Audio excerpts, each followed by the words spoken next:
All right, so our next guest, we were talking about sharks in the water and things of that nature, like Bruce and stuff like that. I felt like it was only appropriate to bring someone that was a shark. We are going to be bringing in Sharkyhat. Would you kindly introduce yourself and tell us a little bit about yourself? Of course. I am Sharkyhat. I am a Shark Viking themed VTuber with a knack for playing retro games and horror games, but I also dabble into stuff like tabletop RPGs, card games, and stuff like Warhammer, just a bunch of other different stuff. Yeah, you actually have like your several different podcasts. Is that correct? Uh, there are several listed. We currently have one that's, I would say, active, even though it's not a consistent thing. Mm-hmm. It is a wrestling podcast, and we only ever really cover pay-per-view events. So there's like Okay. a month or sometimes a month and a half between episodes because if we wanted to cover weekly wrestling, we just don't have the time to Mm-hmm. cover just the sheer amount of content that comes out. Now, do you do like all the wrestling? So like TNA, AEW, WWE, or is it just one specific one? What our podcast mostly covers is the WWE events and the AEW Okay. events. But given business relationships that have been developing in the last couple of months, we might mention or bring up like a AAA or a TNA or a CMLL New Japan event in relation to what we're talking about. Very nice. Very nice. But yeah, it's a fun little podcast with me and my two of my buddies that just love wrestling. I unfortunately mostly dropped out of wrestling, but I still like follow it for the most part. Like I still keep up to date with it because Yeah, I grew up with it. It's like it's part of my life. I can't just like throw it all away. I still follow it even if I don't watch it as much. I'll still watch WrestleMania though, even if the quality of it has gone down a lot. yeah. I mean, I grew up I was a 90s kid growing up. I watched WCW, early Mhm. WWF before, the lawsuit made the name change. Yep, yep, So yep. it just, that whole era of wrestling is what I grew up on. And Yep. then I got out of it until about 2016, I would say, Yeah, like 2016, 2017. And then I started getting kind of back into it. that's kind of roughly when I got out of it too. It was 2016, 2017. So obviously we kind of have the same path when it comes to when it comes to wrestling. But yeah, Yeah. no, I'm the same way. Like I'll try and catch the pay-per-views now. It's a little bit more difficult since they changed their business about going to ESPN, whatever. I'm not going to pay more money for ESPN, Yeah. You but have to, you have to get a bunch of different services now. that's so It's just ridiculous. kind of frustrating. Yeah. As for the D&D stuff, you actually have created your own like builds for it as well, correct? Yes, in my free time, whenever I have the ability to, sit down and work on something, I do create content on GM Binder, which is a community like centralized homebrew catalog. I make items, I make spells, I sometimes make player races, and I have been recently trying to create, player classes. Those are a little more difficult. You have to take a lot of stuff into account about Mhm. it, but I do like putting out like custom stuff for people to use. How do you go about that? And like how does the balancing of it work essentially? Like how do you determine if it's balanced well enough? When it comes to items and spells, it's kind of easy. You can compare, damage numbers to spells of equal level. Things that might have like a similar effect, you can kind of see, what the distance is, and kind of keep it into like a bounds of reasonable with everything else in its, in the same level of it. Items is kind of the same way. Is it just like a simple use item, like, hey, this little orb glows and makes light? Is that a very rare item? No, that's probably something more of a common item because it's a very simple, doesn't affect combat in any way. But then you get to weapons or armor that have like a bunch of effects, and you're like, okay, I need to make this so it's a little more difficult to acquire these. And it just comes down to, again, comparing it to things of similar structure and just kind of keeping it all within like a same boundary. Hmm. Okay. You are a shark themed Viking persona. That's Yes. just telling with what we're seeing right now.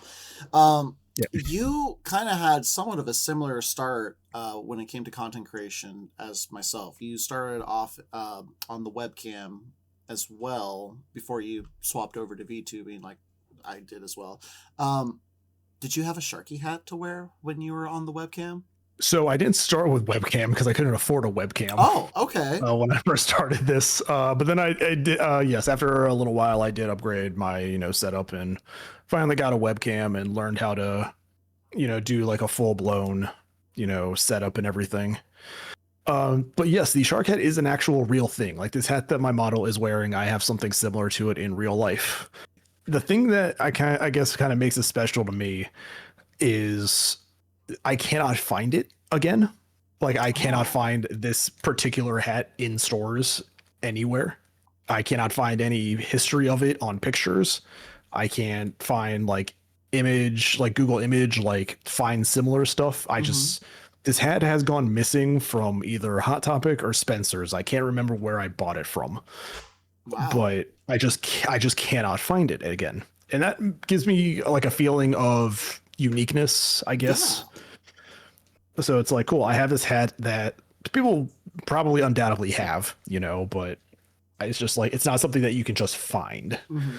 No, so it's just a very special like piece of the character for me. I mean, it definitely is unique because like you can't even find that on Google. Like find the search in similar products. That's definitely a kind. You can find shark hats. You can find shark hats, but you can't find the particular one that I have. Mm-hmm. And I think I might have like pictures of it on Instagram or something. But it's just one of those things. I was like, this exists. I have it in my hand. Mm-hmm. I am touching it. Why can I not find it anywhere else? It's just one of those like, okay, cool. I have this hat. Mm-hmm. There are other shark hats out there. There's other Sharky hats or shark hats out there on the internet. One of them is a speedrunner. Oh, really? Wow.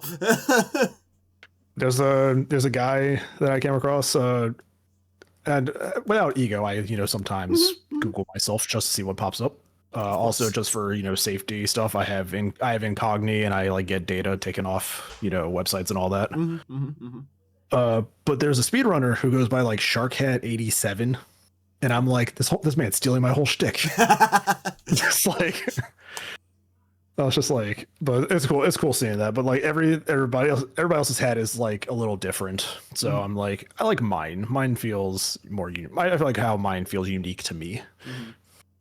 So what kind of shark is it? What is there? Because obviously there's different kinds of sharks out there in the world. I believe what's the specific one? I believe the design of this one is probably great white shark. The great white shark. Okay. Now, lore-wise, how did the shark hat become? Did you win the shark hat in a battle? I would say yes. There are the Vikings called berserkers in history where they wore animal skins and stuff like that. So I kind of played on that with it being a shark instead of a bear or a wolf. Okay. Like they would have worn in the past. Mm-hmm. So kind of the same thing, just a different take on it. Okay, that would make sense. And I mean, definitely there were sharks around that time too. I mean, they sold them shark meat and things of that nature. But yeah. Yes, sharks have been in the ocean since before the dinosaurs. They are not going away. No, they certainly are not. They certainly are not. All right. Well, to help Cosito a little bit, you being a Viking, there's the perception that, Vikings can all be bad because, of the raiding and the pillaging and all that stuff. So are you a good Viking or are you a bad Viking? I would like to believe that I'm a good Viking. I don't bust onto towns and burn down buildings and steal stuff. I go to old ruins and dungeons and temples and try to go treasure hunting. Oh, that's always exciting. What kind of treasures pique your interest? In a way, I guess I would describe it as not physical stuff, but I'm treasure hunting for experiences. Okay. I play a lot of older games from a time that before everything got heavily monetized or where people just stopped giving a shit basically about their game design. I play a lot of PS2 stuff. I play a lot of PS3 stuff. Right now, we're playing through the original Modern Warfare. It still holds up because they actually gave a damn about, making a good game. Mm-hmm. because they had to. Like you couldn't buy expansion packs for the story or anything. You couldn't buy DLC for the story. You could do it for the multiplayer, Mm-hmm. but the story had to exist on its own. And the same thing with, PS2 games. You put that game out, there's no internet connecting to consoles at the time. You had to make a good game that people liked to play.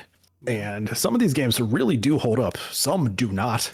I will not sugarcoat it. Some of these games do not stand the test of time in terms of controls or actually playing them. Like they're games that are still being, you know, sequels are being released today. Like PS2, you have Devil May Cry. The first Devil May Cry feels awful to play, but Devil May Cry 5, which has come out in recent years, feels great to play.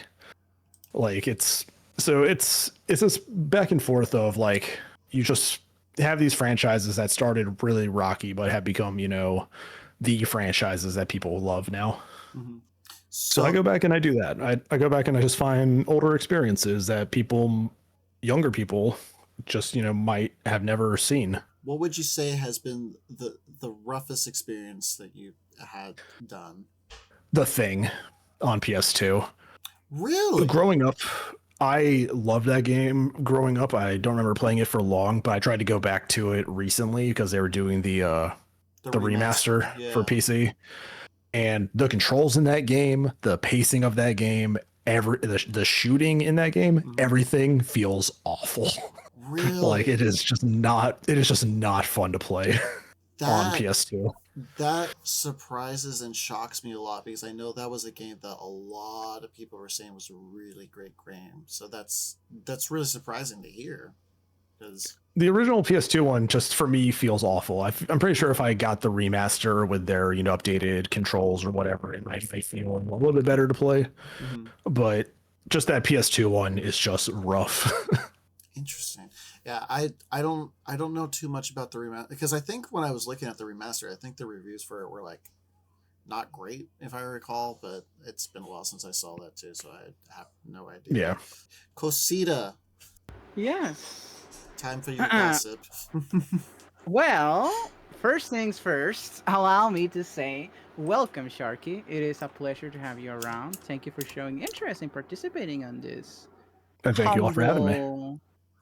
Of course, in our humble Lorecast. Well, Captain said it before, I am here mostly, right, for the gossip. Like, I want to know all the tea. In this case, you might be wondering, what could you offer as tea? Like, what could I have that this random guy can get out and just use it for gossiping? Well, there's a lot, I would say. But first, we gotta understand a little better than you. My questions are better than these lame-ass captains. For example, you haven't told us something crucial in your bio, in your character, in yourself, right? Which is talking about the Viking stuff. Being Viking is more than pillaging, more than just bandits, how people can try picture it, right? It is also a way of life. There's people who actually live the Viking way. And in that sense, I wanna know, like, do you follow that? If so, how would you define it? How would you describe it? I would say that I probably don't follow it. I don't. I guess it's like it's weird to say this, but I don't like put myself up to a archetype in life. I most of the time just kind of go through the day, just trying to be like a decent person and just, not stepping on people's toes, not doing anything to, cause issues. But it's just kind of like end of the day, I get home, I do my silly little things on the internet. I work out every now and then, if I really like to eat. So the workout doesn't really help. I enjoy food a little bit too much. There are still some things about, I guess, Viking culture that I can relate to.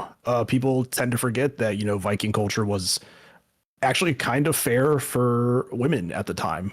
Too. They held down the homestead. They, got a bunch of stuff that most women at the time weren't able to, have. And I like that aspect of it, and I try to live, that way too.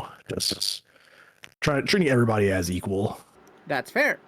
Yeah, I will because say it is kind of funny to pick a Viking as a character when I know for a fact that my family is Scottish, and Gaelic probably would have been a little bit easier to actually um, no. like look into and all that.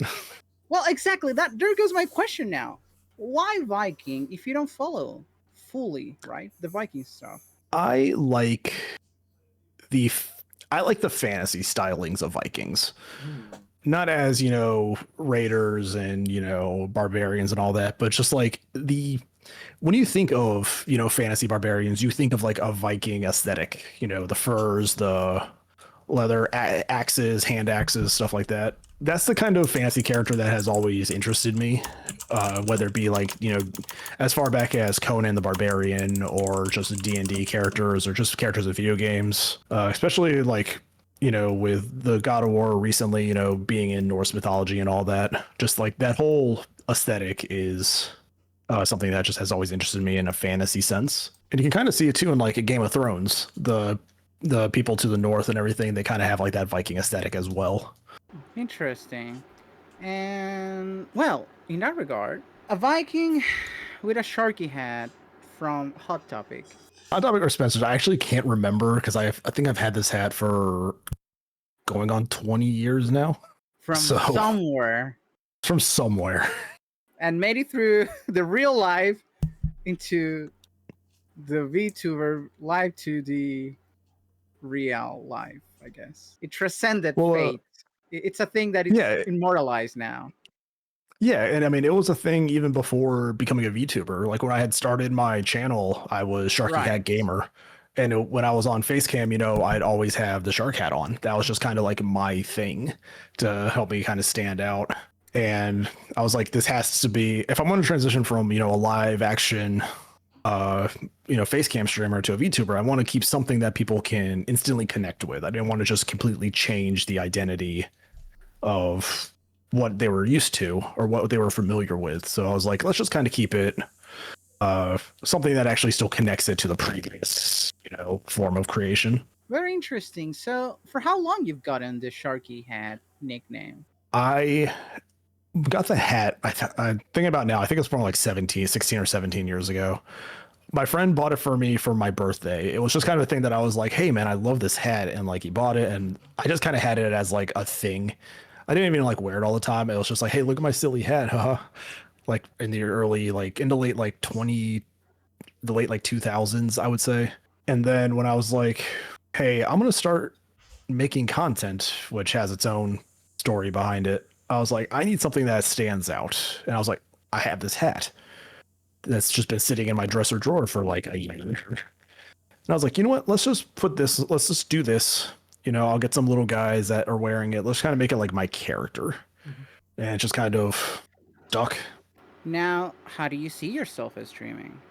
Do you see yourself being able to pull off exactly what you envisioned when you were streaming? So this is actually a question that I've been grappling with for probably the last like year and a half or so. I don't know how much Captain talks to you about, but I've been doing this for about 13 years now. From first video to today. I've been streaming for about 2 years at this point, regularly. I've stopped making pre-produced content and I've just gone fully into streaming over like the last 2 years. And it's a lot of work.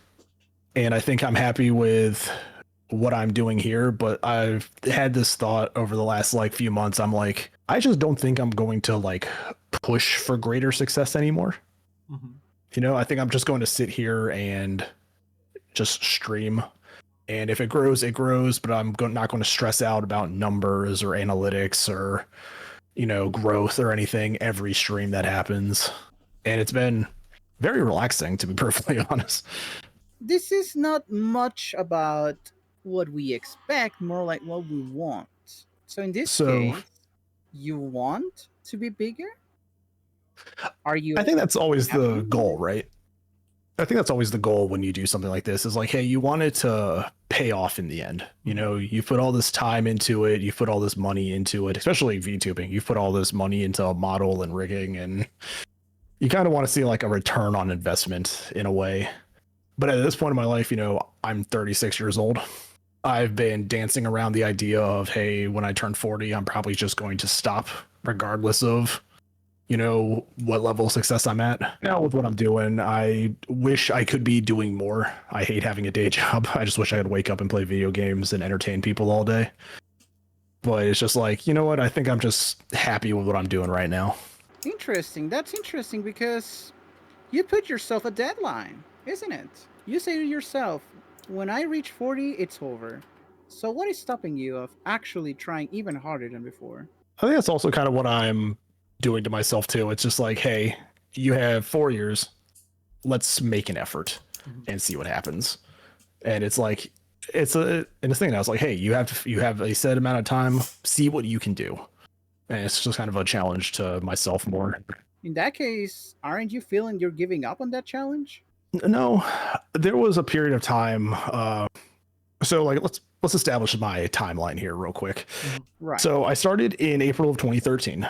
I was living with awful roommates, and I don't know like how long it had been around, but I'm just on the internet and I see a website called YouTube. And this is literally like, I guess, 2 or 3 years into YouTube's life. I just never knew about it. I never knew about the website at all.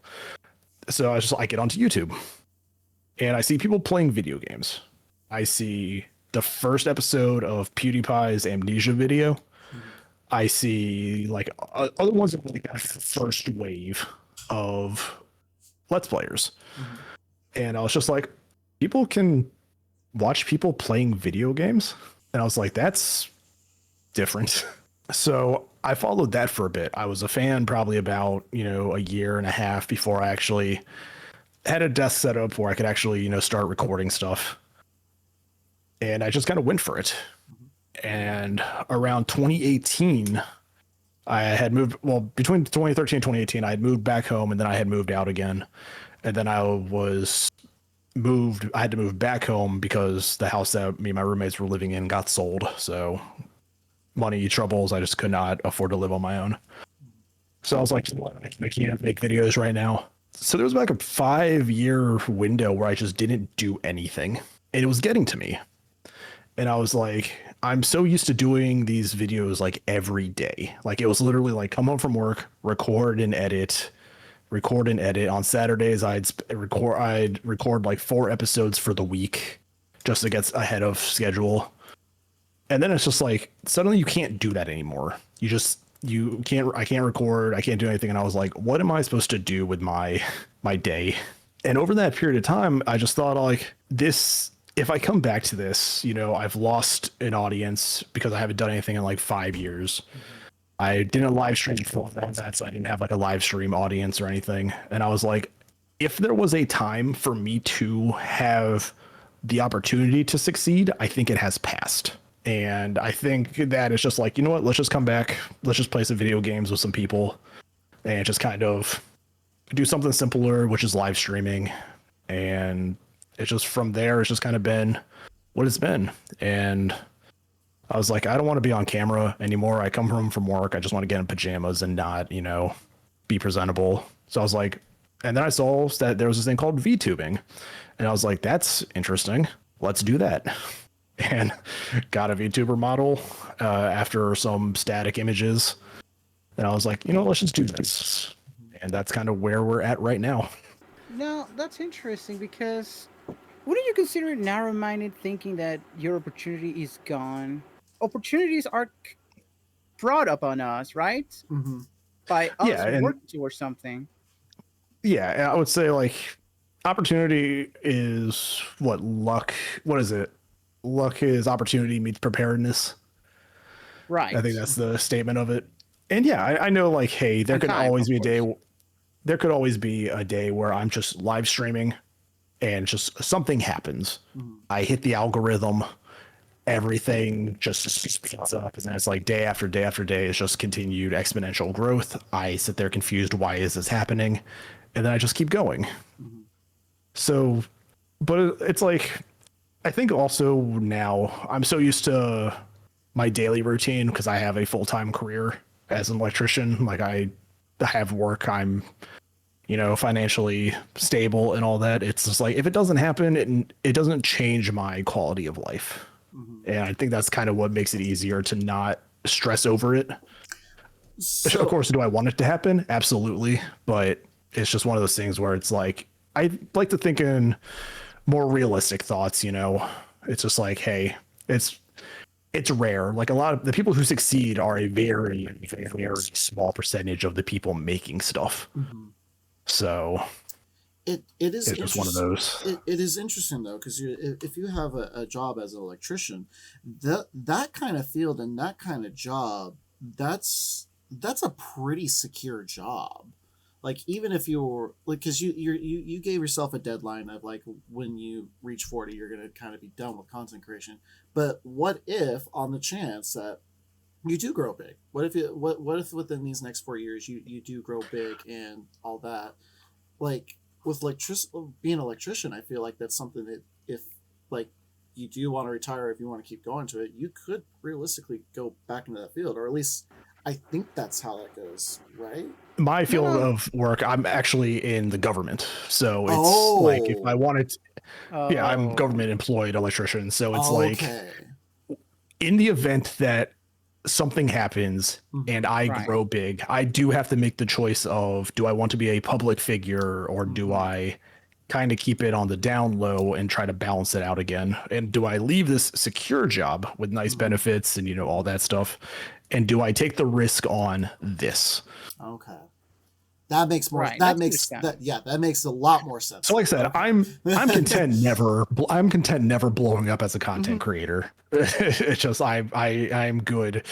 But like I said, would I like it? Absolutely. Would I be stressed as hell?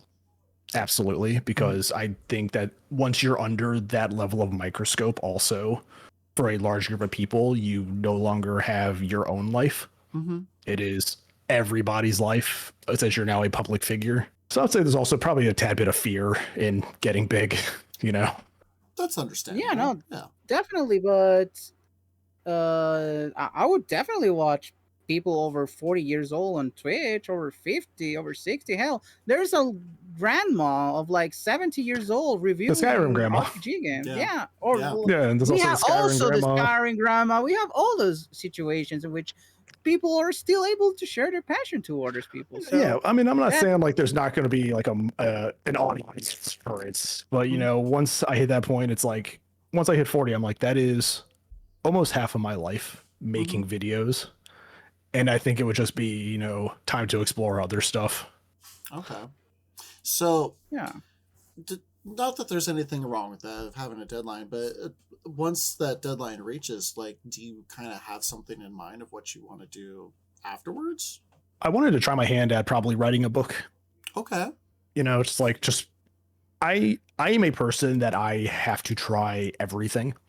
I have started, I paint Warhammer miniatures. I play D&D. I play a bunch of card games.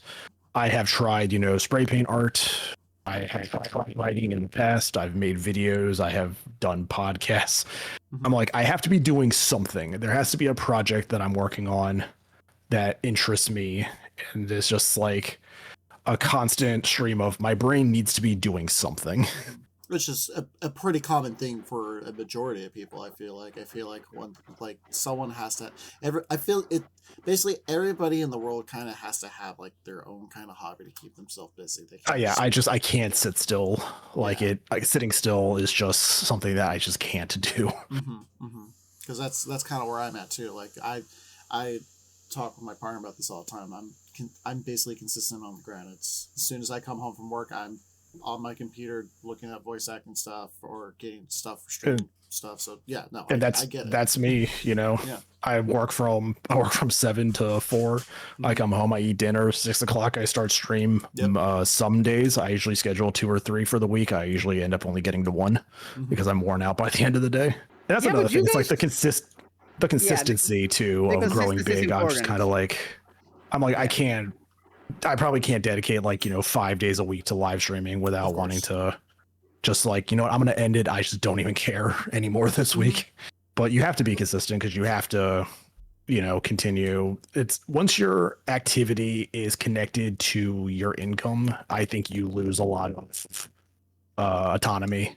Most definitely. But you shouldn't let your job like wind you over on your free time. Like all these side stuff that you do should energize you enough to actually being able to do it constantly. Like if It you does. feel energized by streaming, right? Or by having something to stream or by doing having something to do after work, like you get home too tired to do anything. I think that's mostly of you letting your work winning you over. Mm-hmm.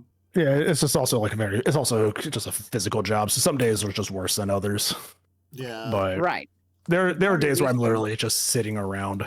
I'm like just sitting around for 8 hours and I come home like having done nothing all day. And it's like, oh, it's just stream time. It's like, Mm-hmm. Well, so why am I asking all these questions? First things first, thank you so much for the tea.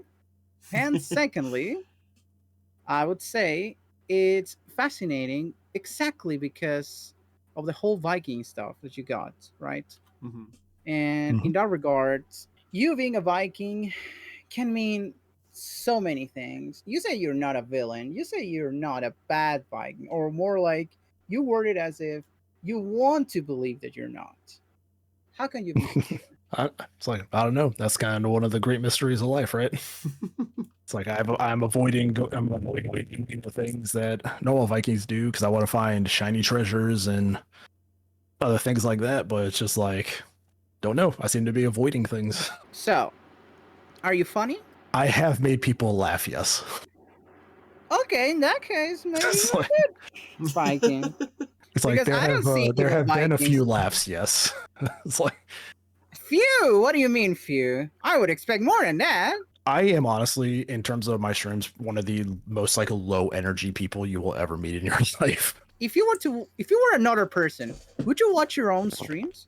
Personally, I would, because I am being the person that I would want to watch, which is not somebody who is screaming and yelling, trying to, get a reaction. I want to be that friend that is sitting on your couch with you.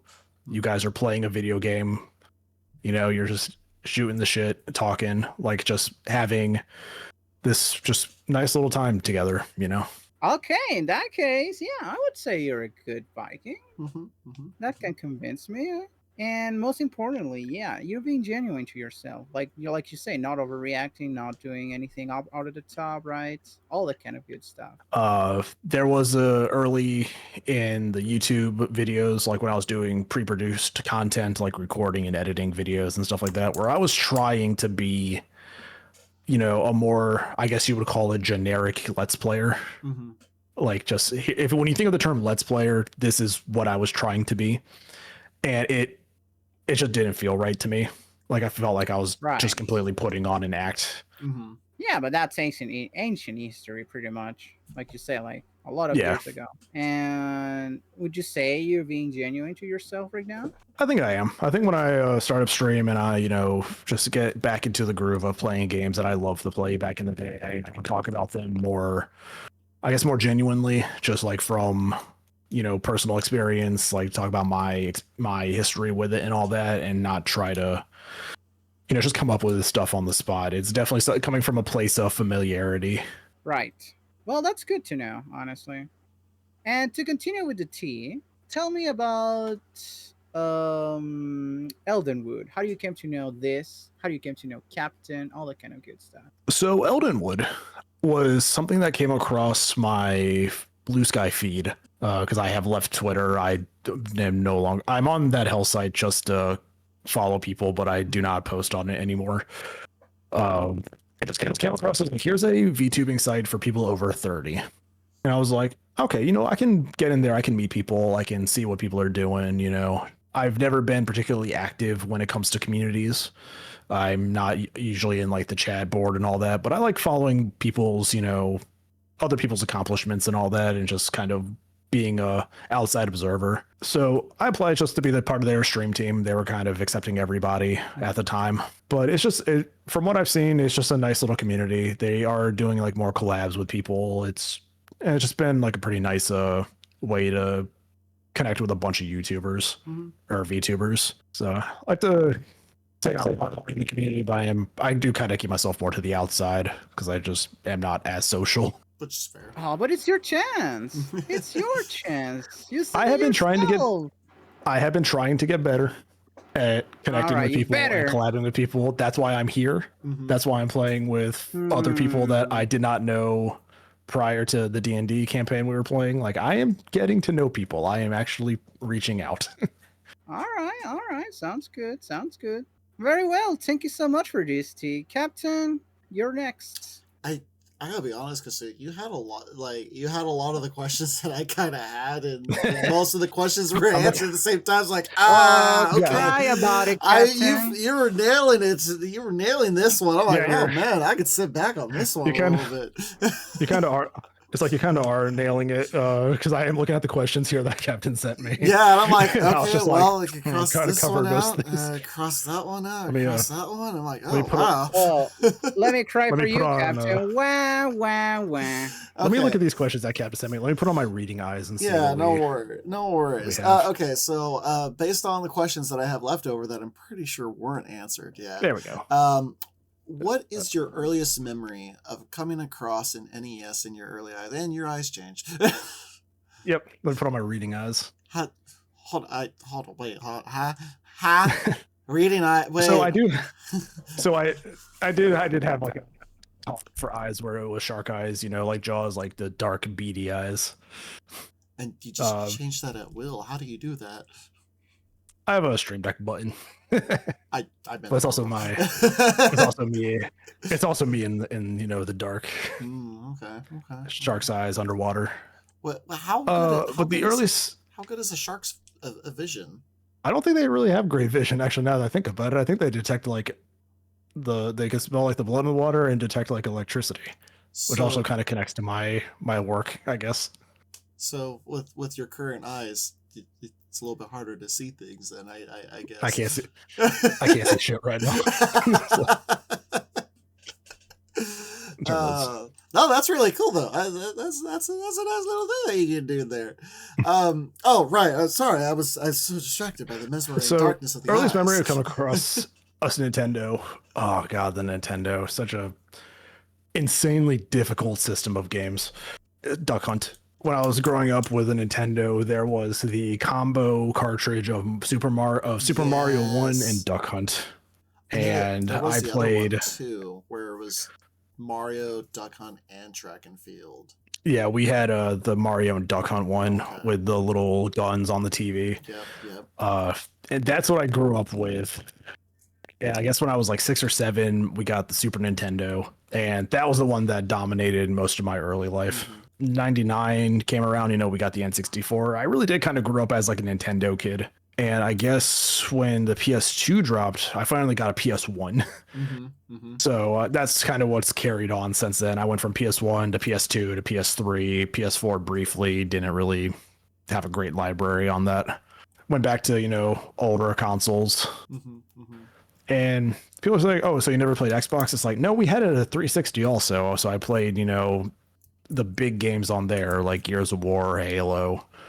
But I just never really had an interest in, man, that Nintendo. That was Nintendo, Super Nintendo were like the things I put so much effort in as a kid. And those games were hard. Oh, yeah. Something about Nintendo difficulty, like even nowadays, I'm like, how did I ever expect to beat this as a child? Oh, like, yeah. This game is... I've played so many Super Nintendo games, and I'm like, man, this was a lot harder than I remember when I was a child. I'm like, right, I was a child.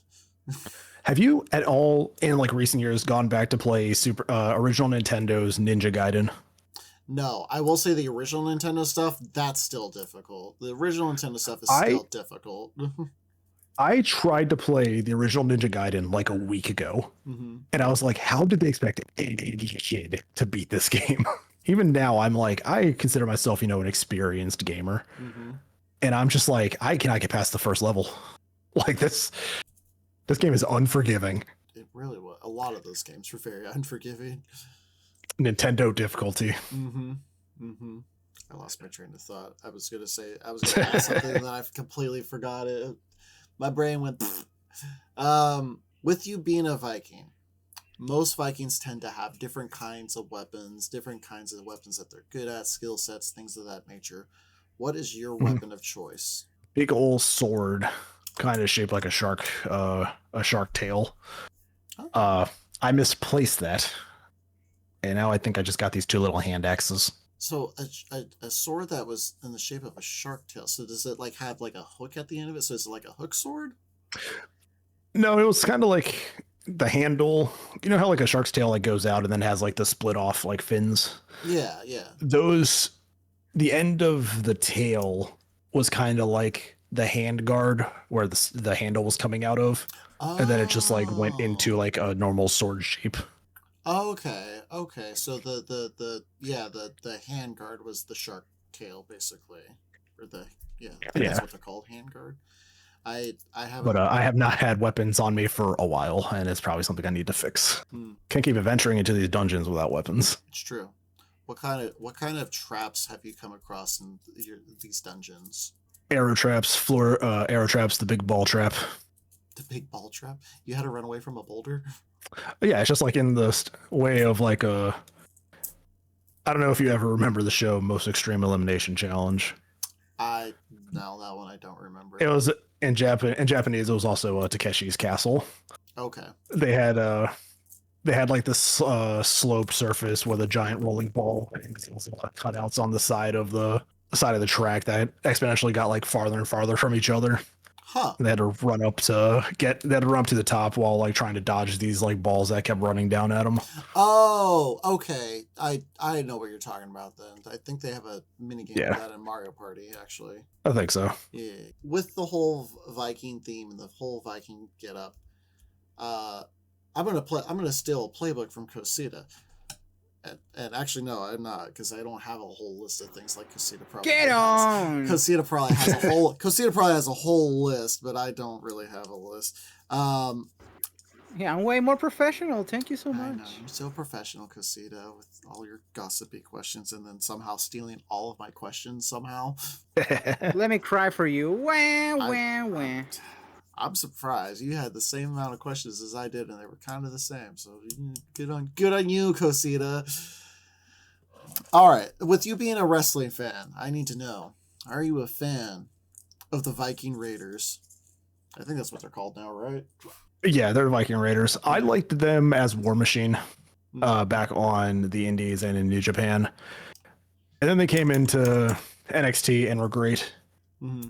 And then the WWE did the thing that it always does, where they take a really cool concept and just give it the stupidest name. Yep. They came onto the main roster. They were called the Viking Raiders. They were called War Machine, and when they hit the main roster, they were called the Viking Experience. That's what it was. Nobody took them seriously, and they became like a jobber level tag team. And then they disappeared for a bit, and then they came back as Viking Raiders, and I was like, finally, you guys are getting something right again. That's right. It was the Viking Experience. I knew it was something ridiculous. I couldn't remember what it was. It's the dumbest name change. Yeah. You had talked about the retirement of like 40, when you hit 40, essentially. You do have a throne currently, and there was some very interesting things on your throne list. One of them that caught my attention was the 4K camcorder. What sort of plans would you have with that? Thank you for also reminding me in that message that I had a throne, because I had completely forgot about that, because like nothing ever happened with it. I have that webcam on, or I have that camcorder on there because it has always been a passing fascination with ghost hunts and stuff like that. So it's like I wanted to think like, hey, maybe when I have time, not even just for content, but just to, put something together and like show somebody. It's like, hey, we did this like ghost hunting thing, and like this is what we found. But then I was like thinking about it, I was like, that could also be, something that could be good if I wanted to move away from gaming and actually make like scripted, storyboarded, like live content. So it's like, what if I wanted to do like a found footage like series on my YouTube channel? Okay. I could get that. I could, kind of do like a short little scripted series if I ever had the time to do it. Mm-hmm. So it's stuff that I want to get just to have, for potential plans in the future. Mm-hmm. I mean, from the sounds of everything that you discuss, it really does sound like you have a very creative mind and a creative mindset that you're always looking for like things to express that creativeness? Because I mean, you even said that you were looking at possibly even writing a book. Like, would you possibly even look at like writing scripts or writing uh like stories for like voice actors to voice, or make an audio drama or anything of that sort? So I have done voice acting in the past. Okay. Not to any like fictional thing. I did voice acting for like for other YouTube's videos, like information videos Mhm. and stuff like that. There's a channel called Censored Gaming, and rest in peace to the creator. They we lost them last year. Oh. Unfortunately, very young, so it's Oh unfortunate. my god. But My their first few videos, their channel covered the like censorship differences between American releases and other releases of video games. Yeah. So they were reaching out to people, and I did like 4 or 5 videos for them, just kind of covering stuff like Contra and other games. Just so that was like my first little foray into voice acting. Was just like, hey, I'm gonna help you. I'm gonna voice act this video for you, and did that with them until things started getting rough for them to make videos, and just kind of fell off from there. I was doing stuff for a Skyrim mod. Okay. That eventually I was like recording lines like for a Skyrim mod. This guy sent me like this NPC line. It was like 200 lines for an NPC. He was doing like a full conversion mod of something. Yeah, I've seen a few of And those. I was like recording. I got like halfway through, and I sent him the results and everything. And I just sat there waiting for like the next email to like get like instructions for the next part. And he just never messaged me back. And I would like followed up with the guy. I was like, "Hey, what's going on?" And just like apparently the project was just canceled. He didn't tell anybody. He just like, "I'm done working on this." Yeah. So I was like, all right, well, that wasted some time. No, that's actually a very common thing in voice acting. It took me a while to realize that's a common thing. I would like to do more voice acting stuff. I mean, as you guys can, I've been told like I have a radio voice. Like if I talk like this, I sound like a radio announcer and stuff like that. 2 of my friends have actually done voice acting in big properties. Okay. A side character's audio logs in Warframe was done by a friend of mine. Oh wow. And a boss in Path of Exile 2 was voiced by another friend of mine. So like they weren't major like cast members, but they did voices for actual like video games. And I was just like, might need to get involved with that. I've always said that anyone can be a voice actor. It's just a matter of like learning to act, because it's not just a voice thing. It's just you have to act with the voice as well. But it's doable. Yeah. I don't have like a good like recording setup or anything for like soundproofing, and I'm currently like, the reason why I had to move back home around 2018 is when they sold the house that we were living in, my finances were just in shambles, and I'm still recovering from that now. So I'm at home right now. I'm still living with family and all that, so I just can't just be in my room in the afternoon unsoundproof, just like yelling voice lines. Of course. So it's just kind of rough in terms of a setting where I'm at right now. But it is something that I want to do in the future if I can get my place set up. Of course. Yeah. So would you actually look into like writing scripts though? Like would you actually want to make like your own audio drama if you're interested in writing? I'd probably have to practice and learn, script or like screenplay writing. It is a whole different format of writing things. Like if you ever look at like a movie or TV script, it's a whole different format. Yeah. And it would just be something that I'd have to, practice and get used to doing. But I would definitely like to try anything and everything creative at least once. Is kind of like my goal. So it's like, I made this short film on YouTube. I'm done with that. All right. Well, we did that now, so whether or not we do that again is entirely up to me. I've done it. So what haven't I done yet? That's kind of like where my brain is on a 24/7 basis. I guess it kind of hurts my consistency at times when it comes to things, because it's like, yeah, I already did that. I'm doing this other thing now. All right. Well, Cosita, do you have a list that you want to do your game for? There's no time for that, Captain. Unfortunately, There's time. It went way too fast. There's time. No, because I also want to ask another stuff. Oh, here. okay. Yeah, no, go for it. Go for it. So, for example, Sharky, Captain here can do a shameless plug about his communities, especially about voice acting stuff. And you said about reaching out. Now, my question here is how much are you reaching out to new people nowadays in comparison to 2025, for example? Are you reaching out In more? 2020, in 2025, I still basically kind of kept to myself. Which all I would do creatively was just, live stream. Moving into the later months and into this year, I've joined a D&D campaign with total strangers, like people that I've never really interacted with, and that's kind of become my Sunday thing. I've joined you guys here on this Lorecast. I've submitted forms for there's a company that's making like VTuber like trading cards. Oh, V2 card or And VT cards. yeah, something like that. It's one of those two. I think there's like two different ones, but one of them I reached out for and I did that. So I'm like, hey, let's try to actually get involved in bigger, community projects. But aside So from you're that, getting out it's of your like bag.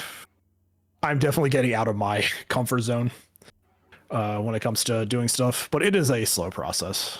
I will admit, like I'm not just like going to hit everybody up. It's like, hey, I'm doing a collab. Who wants to be a part of me? And then go to another post. Hey, I would like to be a part of this. Because also it's just a time constraint thing. Mm-hmm. The only real free time I have for any kind of streaming period is like 6 to 9, 6 to 10. So there are people who are like, hey, we'll start streaming at 8 o'clock and we'll go to like 2 in the morning. And I'm like, I can't do that. It's like, I'm like, I can't do that. Or people who just like, hey, here's my 6-hour stream. And I'm like, I have to be up get ready for work at like 5 in the morning. I can't do anything. Mm-hmm. So it just comes down to when it works in terms of time. But I am trying. Yeah, and also NASA and Chad. It's like there's nothing wrong with Total Strangers. Been enjoyable playing, and it has been enjoyable playing D&D with the whole crew. But it's like that would have terrified me like a year ago to like just be sitting down with a group of strangers and playing D&D because I am socially awkward. Also, Well, more the reason. More the reason. I'm very happy that you're actually taking this path.